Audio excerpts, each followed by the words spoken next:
चलिए तो आज के वीडियो में हम लेकर के आए हैं पूर्णांक के प्रकार के परिभाषा, यानी कि पूर्णांक के प्रकार कौन कौन होता है उसका परिभाषा। ठीक है, तो चलिए बिना विलंब करते हुए स्टार्ट करते वीडियो को। आप लोगों को पूर्णांक के बारे में अगली वीडियो में हम जानकारी दे दिए हैं, जहां से आप जाकर के इंड स्क्रीन में देख सकते हैं। ठीक है, चलिए तो पहले आप लोगों को समझाते हैं कि पूर्णांक किसे कहते हैं, फिर से बता देते हैं।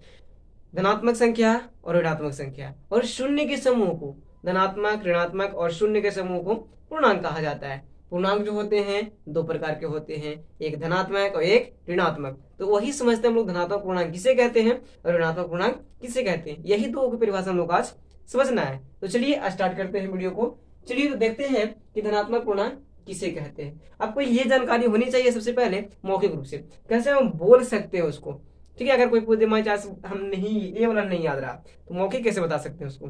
तो बताना है आपको कि वैसी संख्या जिसके आगे, वैसी संख्या जिसके आगे प्लस का चिन्ह लगा रहे या फिर धनात्मक चिन्ह लगा रहे या फिर पॉजिटिव चिन्ह लगा रहे, उसे ही क्या बोलते हैं, वही धनात्मक पूर्णांक है ना। चलिए तो समझते हैं परिभाषा की ओर से। चलिए तो समझ लेते हैं कि धनात्मक पूर्णांक किसे कहते हैं। वैसा अंक या संख्या, यानी कि देखिए आपको समझना है अंक किसे कहते हैं, तो एक से लेकर के, यानी कि अंक गणितीय की एक इकाई है। क्या है, गणितीय की एक इकाई है, जिसको आप बता सकते हैं कि 1 से 9 तक, यानी 1 से 9 तक अंकों की कुल संख्या कितनी होती है, तो 10 होती है। कितनी होती है, 10 होती है।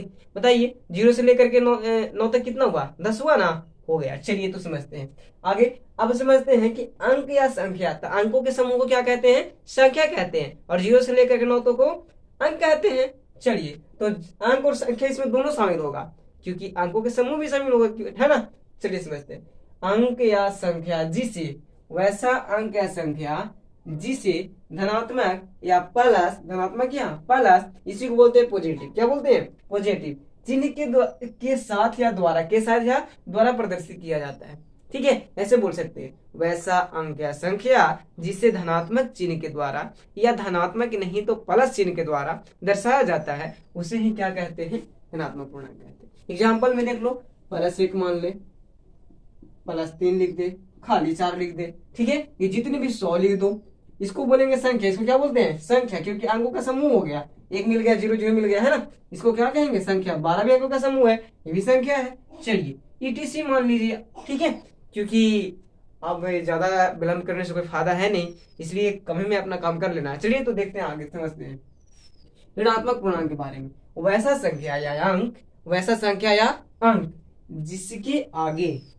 आगे या जिसे ऋणात्मक यानी कि माइनस, जिसे ऋणात्मक यानी कि माइनस निगेटिव चिन्ह के साथ प्रदर्शित करते हैं, उसको पॉजिटिव और इसको निगेटिव, उसको प्लस इसको माइनस, उसको धनात्मक इसको ऋणात्मक। ठीक है, समझ में आ रहा है ना। चिन्ह के साथ प्रदर्शित अगर करेंगे, एक अगर हम ऋणात्मक चिन्ह के द्वारा किसी अंक या संख्या को प्रदर्शित करते हैं तो उससे ऋणात्मक पूर्णांक कहेंगे।